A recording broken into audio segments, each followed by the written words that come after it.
Have you ever wondered God's love He has for us? God loves everybody. He loves you and me. God showed His love in His Bible. This is the Holy Bible. So let's check it out, the verse that says God loves us so very much that He gave His only begotten Son. Right here it says, "For God so loved the world that He gave His only begotten Son, that whoever believes in Him should not perish but have everlasting life." And who is this Son? Jesus. Jesus is the Son of God.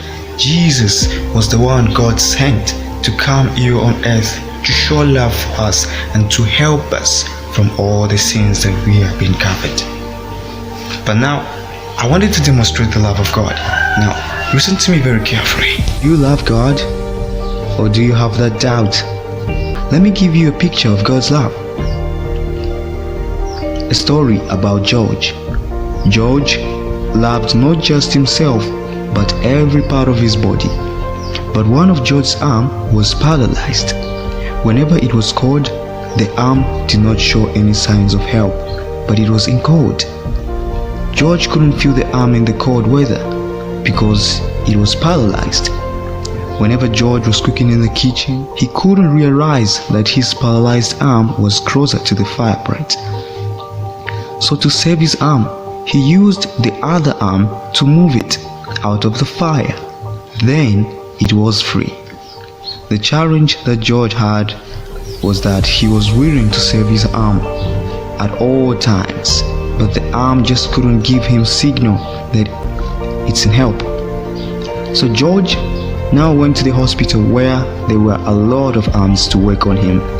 Until the arm got healed, George was able to feel his arms, and both of them were ready to work. This picture was trying to show us how God loves and cares for us. Now look.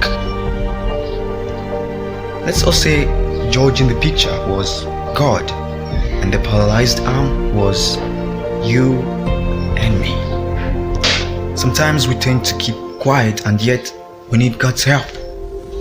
But because God is part of us and knows everything about us, including our feelings, we tend to use shortcut prayers. We couldn't speak to God and tell Him exactly what we are going through, and yet God is willing to save us. We are practicing readiness in prayer. We are telling God that prayer is useless because He knows what we are going to pray for. But that shouldn't be like that, because prayer is the key. Jesus started with prayer and ended with prayer. So prayer is the master key, because prayer brings us closer to God. Prayer shows love and care for God. God gave us Jesus. He showed us that He loved us. We should love Him because that's where we came from. We are part of Him. God loves us so very, very much that He gave His only begotten Son, His only Son, Jesus Christ, to help us, just like George did to his other arm, saving the other. Let love win.